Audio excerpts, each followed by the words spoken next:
Well, Brett Okamoto here with UFC welterweight Nick Diaz, and it's a special day for Nick Diaz. It's August 1st. That is the end of an 18-month suspension given to him by the Nevada State Athletic Commission due to a positive test for marijuana in 2015. So, Nick, thank you so much for joining us. You know, this is a day that a lot of people, a lot of your fans have looked forward to. Is this a day that you have looked forward to? Were you aware? You know, were you counting down the days? Was this circled on the calendar? August 1st, your suspension would be over. Yeah, I can't wait. I mean, man, just get right back to it, get punched and kicked and all that good stuff. It's gonna be a bloodbath.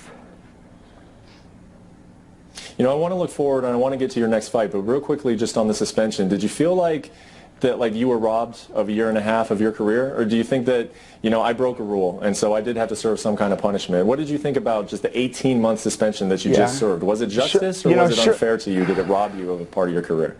Sure, there's ups and downs with that, you know, being suspended. For instance, like, you know, people don't understand I've had 37 fights, 3 to 5 fights a year for 17 years. Now that does something to somebody. So on account of these suspensions, they've only been my only vacations I've ever had. So it's costing me a lot of money to have a vacation, basically. And you know, over the last 3 years, I've been doing like something like 1 fight a year on average. And so, you know, it's nice to take a step back and see that there's more to life. I didn't do any hanging out or any drinking or any like meeting people or going different places unless it was for a fight. And then after that, I want to go home. I had to cultivate some sort of a home life. Now that's different. Now that I'm down to doing things like rather than nothing, doing something rather than nothing over the last 2.5, 3 years, like, you know, that changes a lot. And, you know, taking a step back and seeing and have a look at these guys who have done things in their, you know, amazing things in their career, but still they haven't, you know, they haven't done the things they haven't fought the best guys like I've fought. I've beat guys that have beat these guys that have beat the guys that these guys have beat. I think that, you know, we're going to have to go from here and see who's going to be fighting who soon. You know, Nick, to this day, I think a really big fight for you, a big money fight, would be George St. Pierre. You know, and he retired in 2013, but he keeps on hinting that he's coming back. Have you paid any attention to that? Do you think George St. Pierre is coming back? Do you think a second fight? Yeah, I think he just likes to talk and be like, okay, I'm, you know, still still relevant here. But realistically, now that the way that they're testing, I mean, they come to my house. They've been to my house like 6 times already. I'm not even fighting. I'm suspended. So I'm like, why are you guys showing up at my house, calling me? I'm over here trying to make ends meet somewhere in like Las Vegas or somewhere, and they're calling me like, what? You're not? Why aren't you home? We're gonna have to fill out a missing athlete, something you didn't say you're gonna be. I'm like, oh my God. I'm like, you guys been to my house 4 times already or something, you know? So they never had to do that to George. When I fought George St. Pierre in Canada.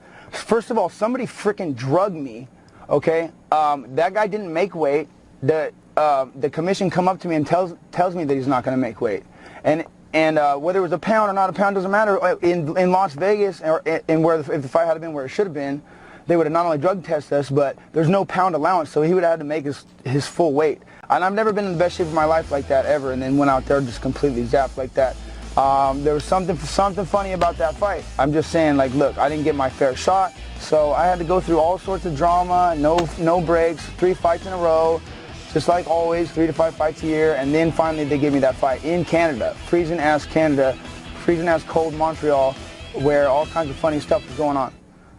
And I remember they drug tested us. We all pissed into like a film case. They put Scotch tape over the top. That was the USADA over there. Well, yeah, you've made it clear, and you made it clear before the suspension, that you were only interested in big fights. So right now, sitting here today, August 1st, 2016, what are the big fights out there for Nick Diaz?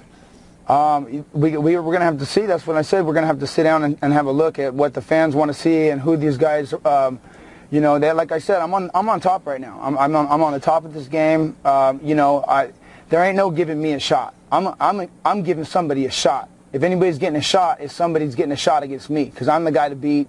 Because like I said, I don't need nothing. I'm fine the way I am. Is Tyron Woodley potentially that guy?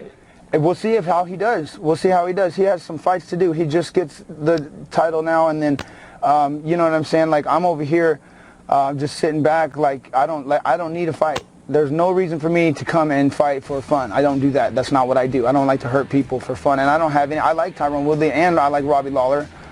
So can we talk about a reason behind why I should be out to get somebody?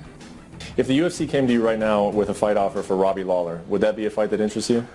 No, he just lost. that's not a fight that interests me. He just lost, and you know, nothing against him, but I mean, it's just not that. I don't think that's where I'm headed right now. I doubt that's where I'm headed right now. We'll see what the, Hey, you know, Nick, I have to talk about these things. I'm not trying to do any sort of like what I'm going to do and what I'm not going to do through the media. I'm just saying, like, I'm here to say, look, you know, I'm not suspended no more. You know, these guys are talking to me, talking about me. How do I feel about it? I'm like, what? I could care less. I'm like, what are you guys going to do for me? I can't help you. You know, I mean, you can't help yourself. You need to go and help yourself, and then maybe that we can, after you do that, we can have some sort of a deal.